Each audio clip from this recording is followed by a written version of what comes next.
अस्सलाम वालेकुम, मेरा नाम है फ़िज़ा अब्दुल मनान। उम्मीद करती हूँ आप सब लोग खैरियत से होंगे। गौहर पब्लिशर में आप सबको खुशामदीद।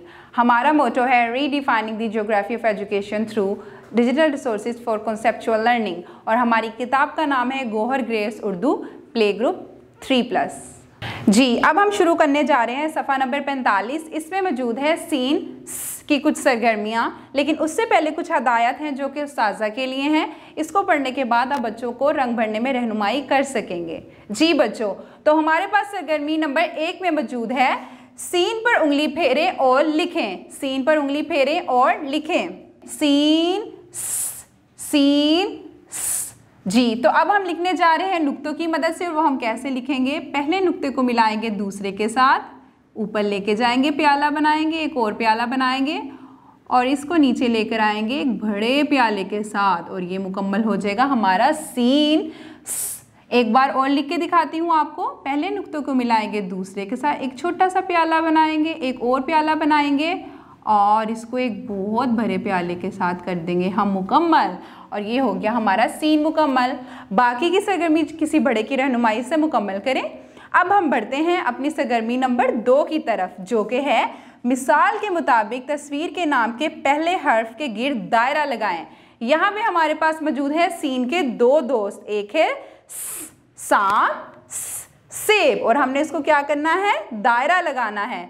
यहाँ पे हमारे पास मौजूद है या फ, लेकिन आपको पता है सांप किसका दोस्त है? सीन का दोस्त है, तो हम इसको क्या कर देंगे? सर्कल कर देंगे, दायरा लगा देंगे हम इसको। इसके बाद हमारे पास यहाँ पे मौजूद है सीन का एक और दोस्त, वो है सेब, लेकिन यहाँ पे बे भी मौजूद है और जाल भी मौजूद है, लेकिन हमें तो सिर्फ सीन के दोस्त को दायरा लगाना है ना, तो हम यहाँ पे लगाएंगे सीन को दायरा। सीन सेब, सीन सांप, सीन सेब। और आखिर में हमारे पास मौजूद है एक बहुत मज़े की सरगर्मी, जो कि है रंग भरें। और यहाँ पे सीन के दोस्त में से मौजूद है हमारे पास सीटी और सेब। सीटी में आप कोई सा भी रंग कर सकते हैं, और एक तरफ से शुरू करेंगे इसको और इसको मुकम्मल करेंगे किसी बड़े की रहनुमाई के साथ। इसके बाद हमारे पास मौजूद है सेब। सेब में तो आप लाल रंग ही करेंगे, एक साइड से शुरू करेंगे एक तरफ से, और इसको एक तरफ से मुकम्मल करते हुए बीच में से रंग भर के मुकम्मल करेंगे किसी बड़े की रहनुमाई के साथ। और इसके पत्ते में हम करेंगे हरा रंग। इसके पत्ते में हम करेंगे हरा रंग, एक तरफ से शुरू करेंगे, और जो ये बीच में इसकी डंडी बनी हुई है इसमें हम करेंगे हल्का भूरा रंग। जी, तो ये हो जाएगा हमारा सेब मुकम्मल, और यूँ हो गई हमारी तीनों सरगर्मियाँ मुकम्मल। उम्मीद करती हूँ कि सफ़ा नंबर 45 में मौजूद सरगर्मियाँ आपको समझ में आ गई होंगी। किसी बड़े की मदद से दोहराते रहें ताकि आप लोग की रवानी बनी रहे। अगली वीडियो तक के लिए अल्लाह हाफिज़।